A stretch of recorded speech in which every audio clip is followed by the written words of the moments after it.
जोधपुर में महिलाओं ने पानी की किल्लत की वजह से सड़क जाम किया। बीकानेर में भी पानी की मांग को लेकर प्रदर्शन हुआ। इस दौरान कुछ महिलाएं टंकी पर चढ़ गईं। तो देखिए, अब इन खबरों को विस्तार से जान लीजिए। सबसे पहले बात कर लेते हैं जोधपुर की। यहां ग्राम पंचायत सांगरिया क्षेत्र में पानी की किल्लत है। महिलाओं ने मुख्य मार्ग पर पहुंचकर रास्ते को जाम किया, जिसके बाद पुलिस पहुंची और समझाइश की। महिलाएं पानी की मांग कर रही हैं।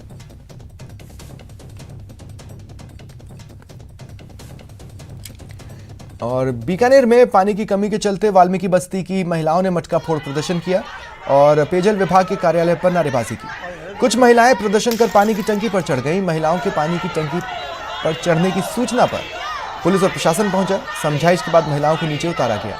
महिलाओं का आरोप है शहर के कई क्षेत्रों में पेयजल सुचारू रूप से सप्लाई नहीं हो रहा।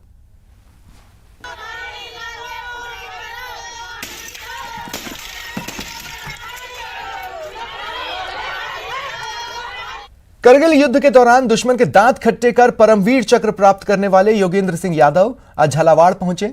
उन्होंने शहर के अशोक चक्र विजेता शहीद निर्भय सिंह सिसोदिया के स्मारक पर पहुंचकर पुष्पांजलि अर्पित की। बाद में श्री कृष्णा गौशाला पहुंचकर गौशाला की व्यवस्थाओं को देखा। इस दौरान श्री कृष्ण गौशाला में गौशाला समिति के सदस्यों और शहर के गणमान्य नागरिकों ने परमवीर चक्र विजेता योगेंद्र सिंह यादव का भावभीना अभिनंदन किया।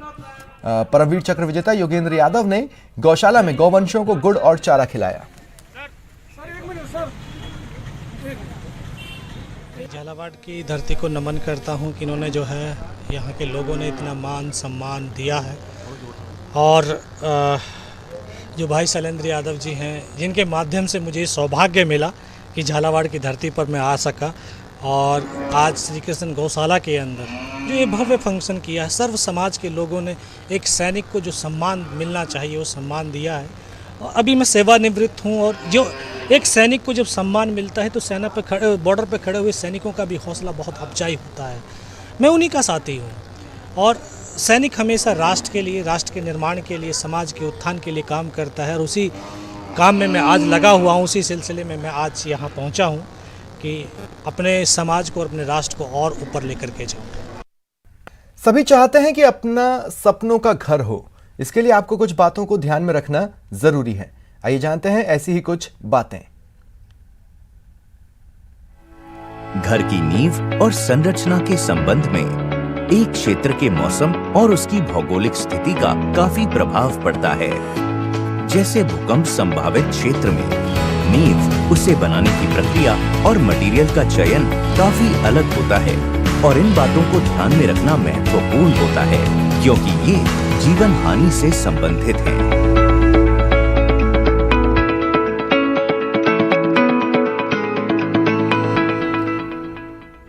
बात करते हैं शहर शहर आग के तांडव की। जयपुर में एक बहुमंजिला इमारत में आग लग गई। वहीं अलवर में लकड़ी की फैक्ट्री में भीषण आग लगी और कोटा में टेंट हाउस की दुकान में आग लगने से लाखों का नुकसान हुआ।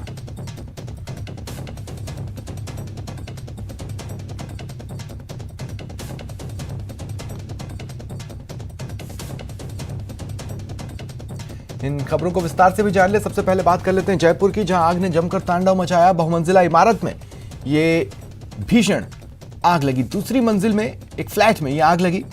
फायर ब्रिगेड को सूचना दी गई। फायर ब्रिगेड की गाड़ी मौके पर पहुंची। आग पर काबू पा लिया गया है। वहीं फ्लैट में फंसे लोगों को और आसपास के फ्लैट्स को खाली करवाया गया। फ्लैट में फंसे लोगों को बाहर निकाला गया। विद्याधर नगर इलाके में यह घटनाक्रम सामने आया है। 8 लोगों को आग के कहर से बचाया गया। 8 लोगों को सकुशल रेस्क्यू किया गया।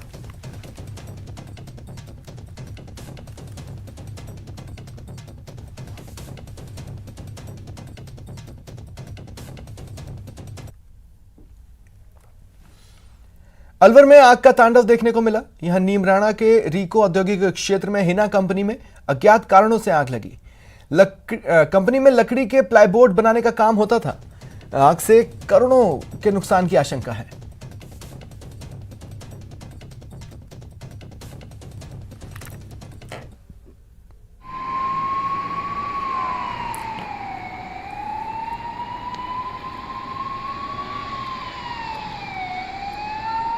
तो कौन क्या तो तब मैं आया ऊपर देखा तो बहुत।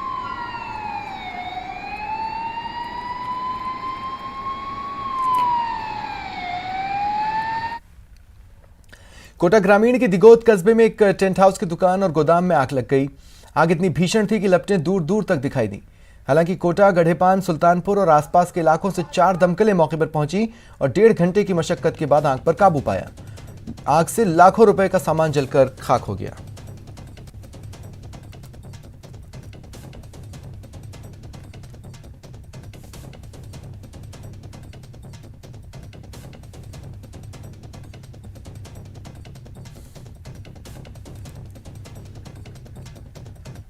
जयपुर के जवाहर कला केंद्र के रंगियान में शनिवार को पपेट शाला आर्ट्स ग्रुप द्वारा नाटक गुलिवर्स ट्रैवल्स और फ्लाइंग फ्लावर्स प्रस्तुत किया गया। दोनों नाटकों का मंचन सुबह चिल्ड्रंस थिएटर वर्कशॉप के प्रतिभागियों के लिए और शाम को आम जनता के लिए किया गया। थिएटर वर्कशॉप के बच्चों ने नाटकों का खूब आनंद लिया, ठाके लगाए। दोनों नाटक गुलिवर ट्रैवल्स और फ्लाइंग फ्लावर्स का निर्देशन और डिजाइन मोहम्मद शमीम द्वारा किया गया था।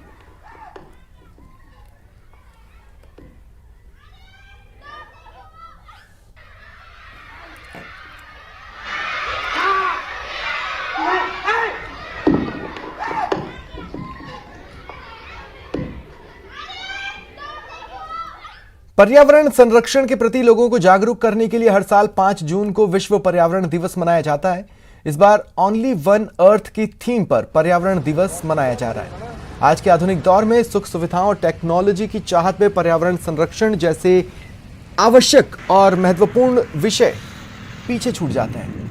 यही वजह है शहर तो शहर, गांव में भी पर्यावरण असंतुलित हो रहा है।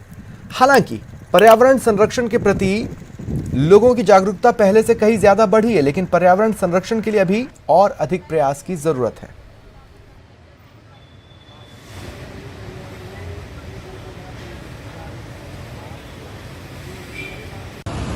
बड़ा जहरीला पूरा